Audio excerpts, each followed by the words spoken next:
বুধবার সংসদে বাজেট পেশ করবেন অর্থমন্ত্রী নির্মলা সীতারামন।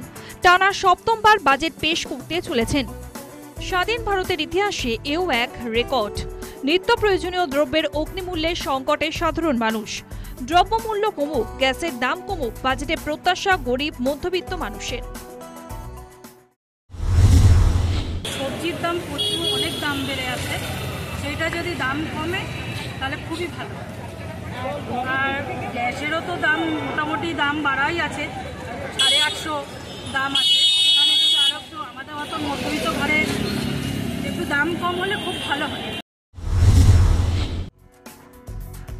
আয়কর কাঠামোর পরিবর্তনও চান একাংশের মানুষ। তাদের প্রত্যাশা, বাজেটে সুরাহা মিলবে তাদের। আমাদের একটা আশা থাকবে, নতুন ট্যাক্স রেজিমেতে কোনো ডিডাকশন আলাদা করে দেওয়া নেই, কমপ্লিট স্ল্যাব করে দিয়েছে। সেখানে যদি স্ট্যান্ডার্ড ডিডাকশন একটু বাড়ানো হয়, অন্য কোনো ডিডাকশন যদি অ্যাড করা হয়, তাহলে সেক্ষেত্রে স্যালারিড এমপ্লয়িদের জন্য প্রত্যাশার সঙ্গে সঙ্গে আশঙ্কাও থাকছে। অনেকেই বলছেন, ভোট পর্ব পার করে ক্ষমতায় এসেছে সরকার। এই অবস্থায় সাধারণ মানুষের কথা ভেবে দ্রব্যমূল্যের দাম কমাবে কি সরকার? News time.